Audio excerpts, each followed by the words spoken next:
복음 1장 하나님 말씀 보겠습니다. 46절에서 56절까지 말씀 보겠습니다.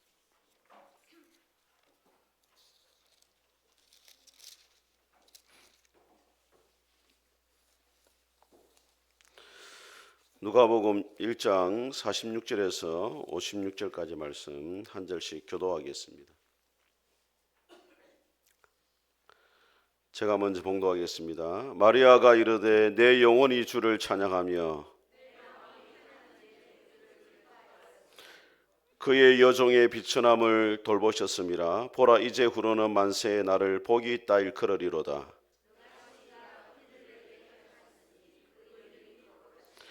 긍휼하심이 두려워하는 자에게 대대로 이르는도다.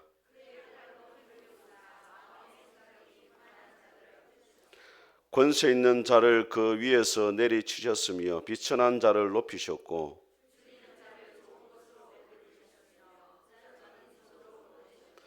그 종 이스라엘을 도우사 긍휼히 여기시고 기억하시되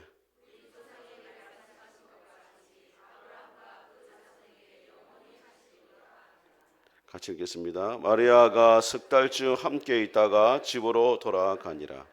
아멘.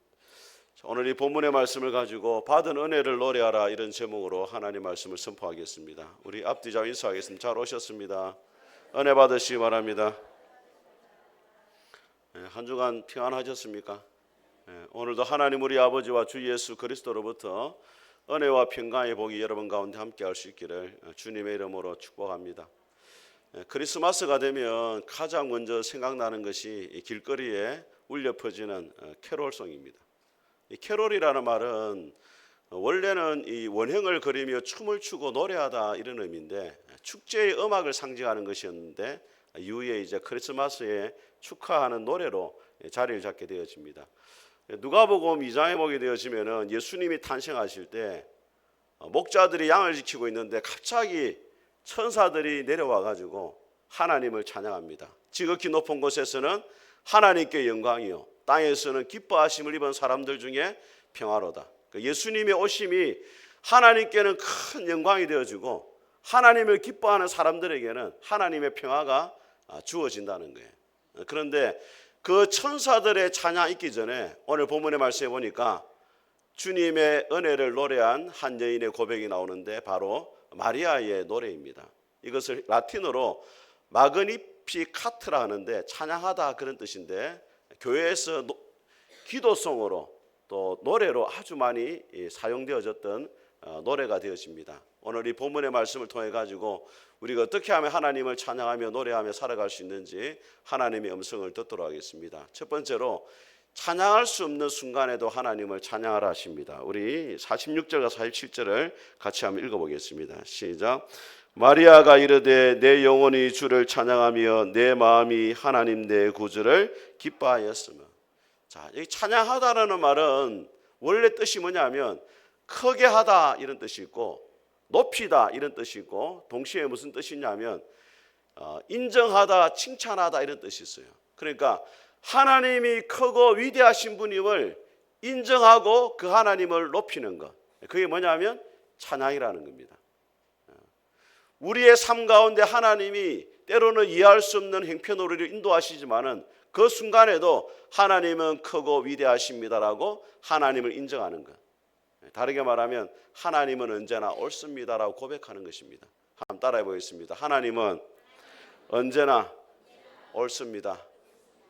때로 하나님께서 우리를 질병으로 인도하시고 때로 하나님께서 우리를 예기치 않는 사고를 만나게 하시고 때로는 우리의 삶에 실패를 경험하게 하시지만은 그럼에도 불구하고 하나님은 항상 옳습니다. 하나님은 위대하십니다. 하나님은 높으신 분이십니다. 하나님을 인정하고 하나님을 높이는 것이 바로 뭐냐면 찬양이라는 거예요. 여러분 지금 마리아의 행편이 어떤 행편입니까? 마리아가 요셉과 약혼을 하고 결혼을 앞두고 있습니다. 이때 나이가 얼마 정도 됐겠어요? 요즘에는 뭐 나이가 여성분들 우리 청년들이 20대 후반 30대 초반 이렇게 결혼하잖아요. 유대인들은 빨리 결혼했어요. 14세에서 16세 사이에 주로 결혼합니다. 그러면 많이 잡아도 지금 마리아가 몇 살이에요? 16살 정도 된 나이란 말이에요. 그리고 지금 요셉과 약혼을 하고 결혼을 앞두고 있습니다. 근데 어느 날 성령님이 천사를 보내가지고 성녀론이가 잉태하게 될 거다. 이게 사실은 남의 일이라서 우리가 쉽게 듣고 있지만은 심각한 거예요, 이게. 여러분, 왜 하필이면은 결혼을 앞두고 있는데 이렇게 임신 이야기를 하느냐 말이에요. 차라리 결혼해가지고 10년, 20년 지났는데 자식이 없는 집에 천사가 찾아가가지고 성녀로 네가 이제 잉태하게 될 것이고 너는 메시아를 낳게 될 것이다. 이러면 얼마나 그 가정이 축복이 되겠어요. 10년, 20년 아이를 못 가졌는데 하나님이 천사를 보내가지고 아이를 낳게 될 거다. 이렇게 하니까 얼마나 복된 소식이 되겠습니까? 근데 마리아는 지금 어떻게 해요? 결혼을 앞두고 있죠. 만약 자신이 임신하게 되어지면 부정한 여자라고 오해를 받을 수가 있죠. 잘못하면 돌에 맞아 죽을 수도 있죠. 그럼에도 불구하고 마리아가 어떻게 합니까? 하나님을 찬양한단 말이에요. 주의 계집종이오니 주의 말씀대로 내리게 이루어지기를 원합니다. 그리고 고백하고 하나님의 그 은혜를 찬양하는 것을 보게 되어집니다. 찬양이라는 것은 뭐냐면 우리 삶 가운데 되어지는 일들이 때로는 이해할 수 없어도 하나님의 높으심과 위대하심을 인정하고 하나님은 항상 옳으십니다라고 하나님을 높이고 하나님을 찬송하는 것입니다. 여러분, 사도행전 16장에 보게 되어지면은 바울과 실라가 빌립보에서 복음을 전하다가 감옥에 갇혀요. 근데 그냥 감옥에 갇힌 것이 아니고 매를 맞고 감옥에 갇혔다 이렇게 되어 있습니다. 유대인들은 매를 때릴 때 40에 하나 감한매, 40대를 때리면 사람이 죽기 때문에 39대까지만 때리는데 빌립보 지역은 로마가 다스렸기 때문에 매를 때리는 개수에 제한이 없어요. 그러니까 그야말로 죽도록 맞고 감옥에 갇혔어요. 그래서 정신을 차려보니까 이제 밤이 됐어요. 그때 바울과 실라 어떻게 합니까?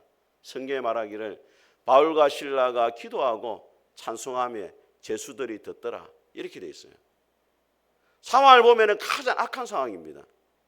어떻게 보면 불평이 나올 수 있는 거예요. 하나님, 우리가 주의 복음을 전하기 위해서 빌립보로 왔는데 왜 하나님께서 우리를 칭찬해주고 상금은 주지 못할 망정 왜 매를 맞게 하시고 감옥에 가두십니까? 불평할 수 있는 상황인데도 바울과 실라가 어떻게 합니까? 하나님 앞에 찬송을 한단 말이에요. 하나님은 옳습니다. 하나님은 나에게 항상 선하신 분입니다. 하나님은 그럼에도 불구하고 나를 사랑하시는 분입니다. 그렇게 찬양을 한다는 거예요. 찬양이라는 것은 환경의 문제가 아니라 믿음의 문제예요. 참으로 믿음 있는 사람은 어떤 환경 가운데서도 하나님을 찬양하고 높일 수가 있는 것입니다. 어떤 토니 로빈슨이라는 사람 이런 말을 했습니다. 당신의 삶에도 겨울이 온다. 하지만 어떤 사람은 얼어 죽고 어떤 사람은 스키를 탄다. 똑같이 겨울이 왔지만은 어떤 사람은 그 가운데 불평하고 원망하고 또 어떤 사람은 믿음으로 스키를 타면서 즐긴다는 거예요. 중요한 것은 뭐냐면 우리의 환경에 어떻게 반응하느냐가 중요하다는 거예요. 저는 여러분들의 삶 가운데 어떤 어려움이 닥쳐와도 하나님을 항상 옳습니다로 고백하고 하나님을 찬송할 수 있게 되기를 주님의 이름으로 축복합니다. 메릴 캐로더스라는 사람이 쓴 책 가운데 찬송 생활의 능력이라는 책이 있습니다. 그 책에 보면은 여러 가지 찬송의 그 능력을 말하는데 제일 먼저 나오는 이야기가 프랭크라는 한 기업인의 이야기입니다. 여러분, 찬송이라는 것은 감사가 진전이 된 거예요. 감사가 진전이 된 거. 하나님 앞에 감사하는 것보다 더 높은 차원이 뭐냐면 하나님을 찬양하는 거예요. 찬양이 왜 힘이 있느냐? 시편에 이렇게 말합니다. 이스라엘의 찬송 가운데 거하시는 주여, 주는 거룩한 분입니다. 우리가 찬송할 때 하나님 우리의 삶 가운데 찾아오신다는 거예요. 믿습니까, 여러분? 우리가 예배 시작 전에 하나님을 찬양하잖아요. 하나님을 찬양하는 게 왜 중요합니까? 하나님의 임재를 가져온단 말이에요. 그래서 여러분들이 예배 시작할 때 좀 빨리 오셔야 돼요. 예? 밑에 차 마시고 막 시간 가기 기다리고 11시 다 되면 막 올라오고 이렇게 하지 말고 하나님을 찬양하는 일에 힘쓸 수 있기를 주의 이름으로 축복합니다. 예. 두고 보겠습니다. 자, 이 프랭크라는 성도가 딸이 교통사고를 당해가지고 이제 정신을 잃게 되어집니다. 7년간 간절히 기도했는데 딸이 정신이 안 돌아와요. 그래가 결국에 어떻게 하느냐? 정신박야들이 있는 병동에 이제 가게 되어집니다. 쉽게 말하면 정신병원 비슷한 데죠. 예. 7년간 이제 거기 있는 거예요. 근데 이제 한 번은 이제 딸을 만나러 가는데 하나님 뭐라고 말씀하냐면 하나님을 찬양하라 이렇게 말하는. 하나님 뭘 찬양해야 됩니까? 지금 딸의 형편에 대해서 하나님을 찬양해라. 딸은 자기를 알아보지도 못해요. 아버지인지도 몰라요. 그래서 이제 프랭크가 이렇게 고백합니다. 하나님, 어떻게 당신을 사랑의 하나님이라고 부를 수 있겠습니까? 제가 만약 딸의 사고를 방지할 능력만 있었다면 저는 제 딸에게 그런 사고가 일어나지 않도록 막았을 것입니다. 그런데 당신은 내버려 두셨습니다. 당신은 저만큼도 인간을 사랑하지 않으신다는 말씀입니까? 그래서 저는 찬양할 수가 없습니다. 만약에 자기가 하나님이면 그 사고를 막았을 건데 하나님 안 막아줬다는 거예요. 그러니까 하나님은 사랑이 없는 분이라는 거예요. 그런데 어떻게 그 하나님을 찬양할 수 있습니까? 병원에 가까이 왔는데 또 하나님 음성이 들려요. 하나님을 찬양해라. 그런데 또 용납이 안 되는 거예요. 정신병동에 가보시면 알겠지만은 들어가는 절차가 복잡합니다. 제가 예전에 동남병원에 저기 좋은건강병원에 한 이 정신병동에 입원한 분이 있어가지고 우리 교인이 아니었지만은 좀 돌봐주라는 이 부탁을 받아가지고 제가 들어간 적이 있거든요. 그냥 못 들어가요. 신청을 하고 철장문을 탁 막아놨어요. 그 철장문이 열리고 이렇게 하고 들어가거든요.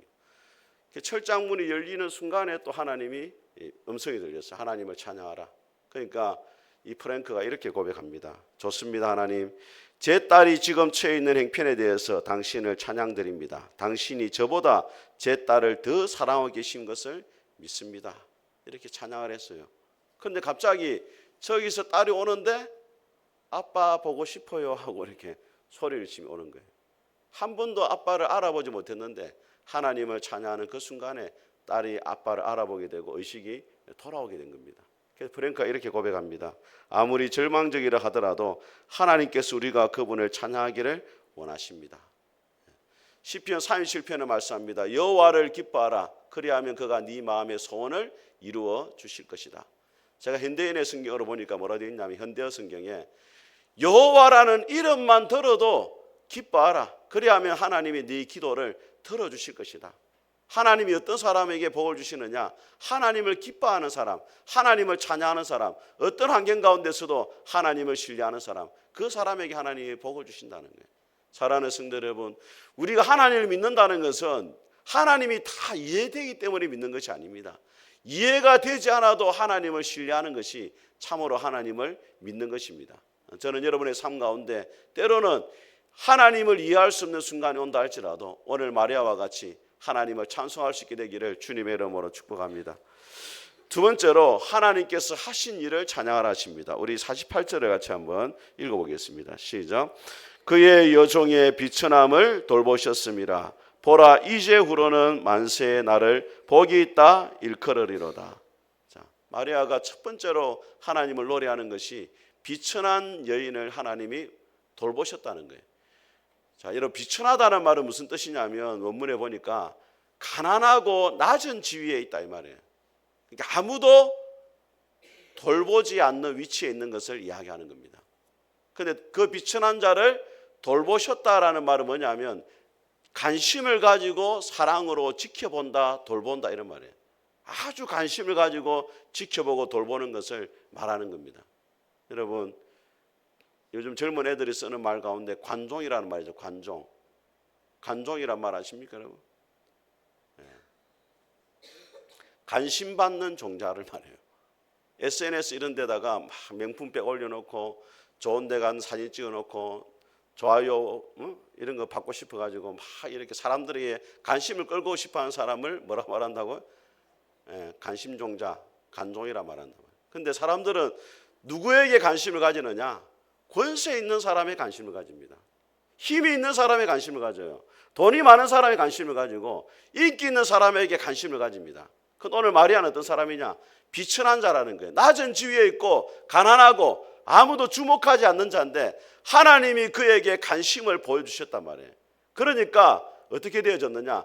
이제후로는 만세의 날을 복이 있다리로다. 이전에는 비천한 자였는데 하나님이 나의 관심을 가지는 순간부터 가장 세상에서 복 있는 사람이 되었다는 거예요.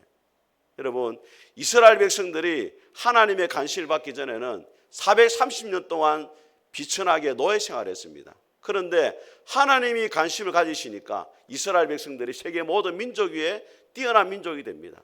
다윗이 하나님이 관심을 받기 전에는 비천하게 목동 생활을 했는데 하나님이 관심을 가지시니까 이스라엘에서 가장 높은 왕의 자리에 오르게 되어집니다. 베드로가 하나님의 관심을 받기 전에는 갈릴리 어부였는데 예수님이 그를 제자로 부르시니까 하나님이 가장 크게 사용하시는 하나님의 사람이 되더라는 거예요. 저와 여러분도 마찬가지입니다.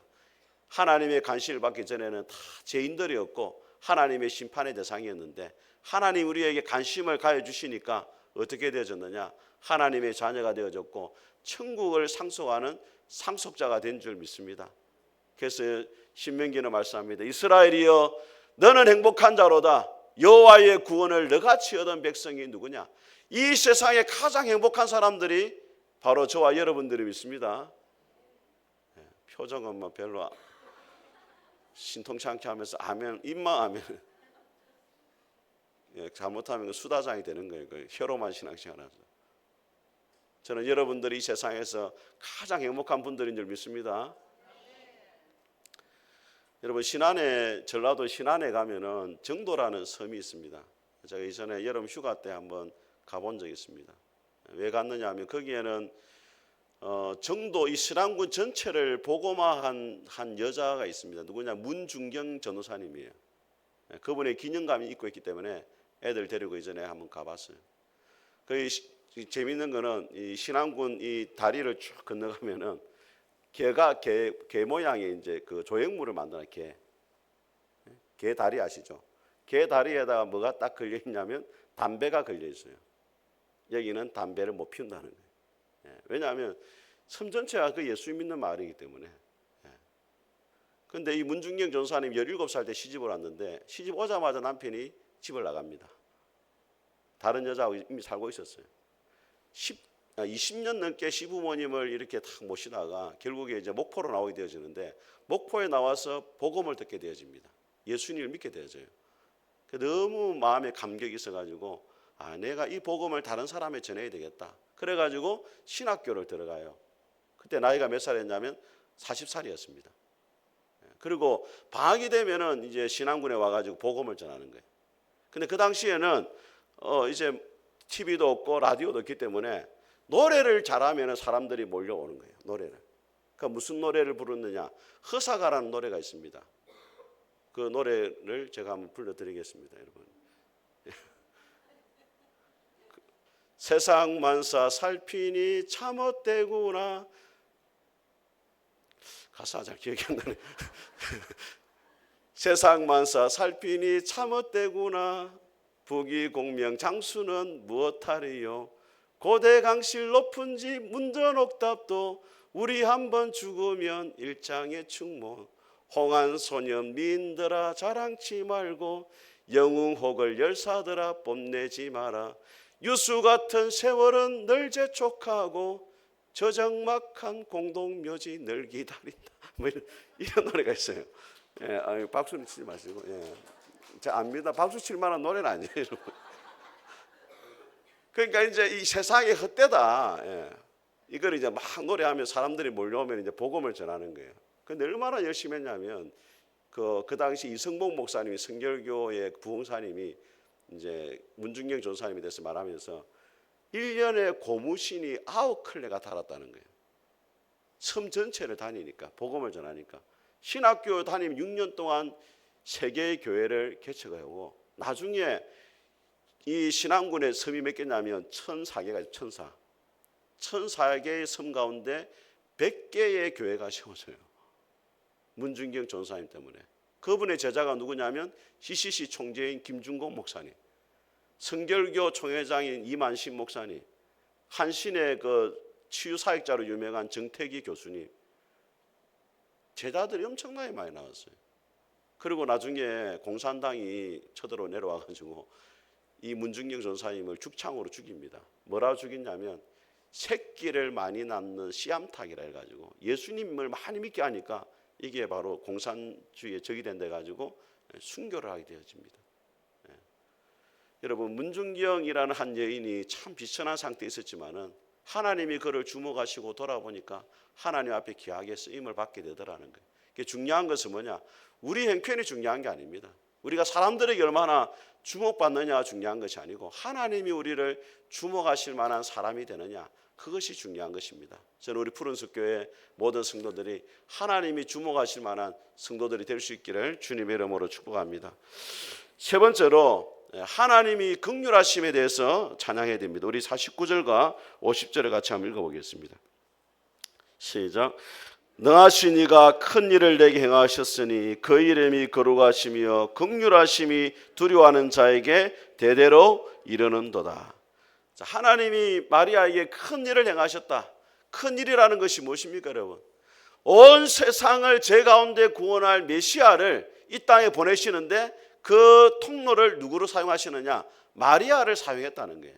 그것이 하나님의 큰 일인데 어떻게 그 일이 가능하게 되어졌느냐? 하나님의 긍휼하심이 하나님을 두려워하는 자에게 대대로 이르게 될 것이다. 하나님이 마리아에게 긍휼을 베푸셨기 때문에 그 일이 가능했다는 거예요. 마리아는 자격이 안 되는데 하나님이 긍휼을 베푸시니까 온 세상을 구원할 메시아가 비천한 여인이 마리아를 통해서 이 땅에 오게 되더라는 거예요. 중요한 것은 뭐냐? 우리 가운데 하나님의 긍휼을 입게 되는 거예요.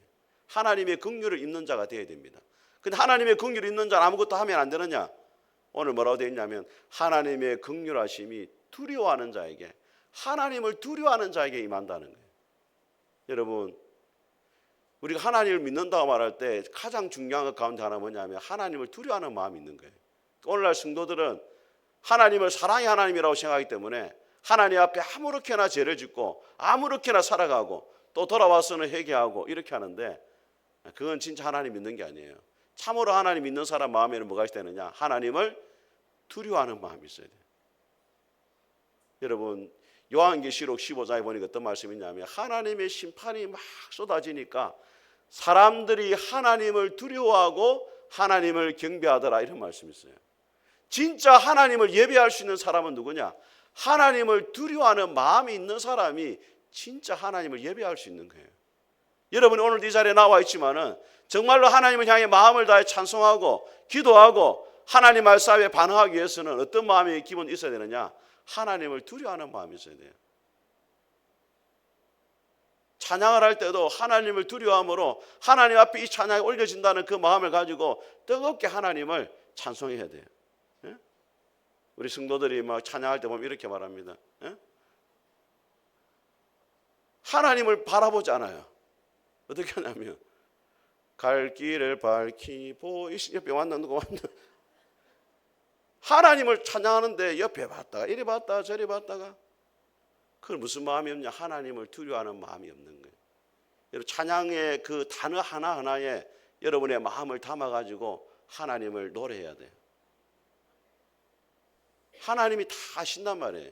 여러분이 입술로만 하나님을 지금 찬양하고 있는지 아니면 여러분의 마음을 그 가사에 담아가지고 하나님을 높이고 있는지 하나님이 다 아신단 말이에요. 하나님을 두려워하는 마음이 여러분 있기를 주님의 이름으로 축복합니다. 우리 51절과 53절도 같이 한번 읽어보겠습니다. 시작. 그의 팔로 힘을 보이사 마음의 생각이 교만한 자들을 흩으셨고 권세 있는 자를 그 위에서 내리치셨으며 비천한 자를 높이셨고 줄인 자를 좋은 것으로 배불리셨으며 부자는 빈손으로 내보내셨도다.